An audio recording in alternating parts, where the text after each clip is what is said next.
বিশ্বনবী সাল্লাল্লাহু আলাইহি সাল্লামের বায়োগ্রাফির নিয়ে আলোচনা চলছে যে বিশ্বনবী সাল্লাল্লাহু আলাইহি সাল্লাম কবে জন্মগ্রহণ করেছেন, কিভাবে জন্মগ্রহণ করেছেন। এই রবিউল আউয়াল মাসের মূল পয়েন্টে 10টা পয়েন্টে আমাদের আলোচনা হওয়ার কথা ছিল। গত সপ্তাহে 3টা আলোচনা হয়েছে।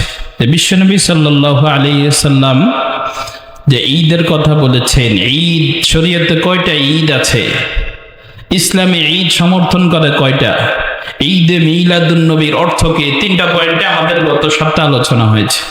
এই সপ্তাহের আলোচনা হচ্ছে বিশ্বনবী সাল্লাল্লাহু আলাইহি সাল্লাম কোন দিন জন্মগ্রহণ করেছেন। 4 নম্বর পয়েন্ট, বিশ্বনবী সাল্লাল্লাহু আলাইহি সাল্লাম কোন দিন জন্মগ্রহণ করেছেন।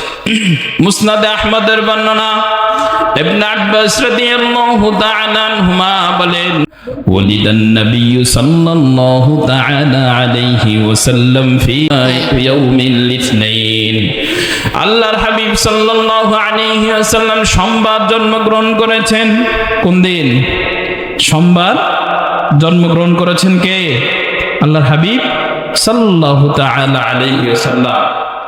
সহিহ মুসলিমের 1162 নং হাদিস।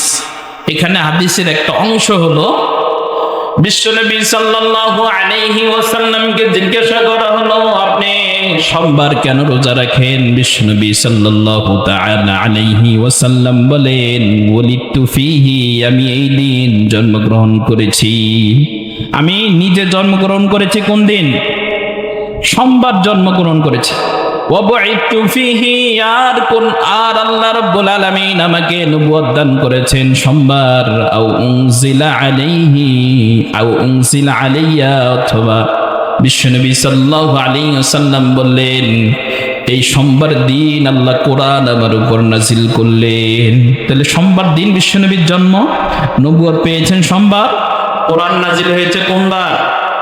সোমবারে। তাহলে সোমবার সব উলামা ইকরাম, যত ঐতিহাসিকগণ আছেন, সবাই একমত বিশ্বনবী জন্মগ্রহণ করেছেন সোমবার। এখন তারিখ কোন তারিখে জন্মগ্রহণ করেছেন? এই যে আমরা সেলিব্রেট করি 12ই রবিউল আউয়াল।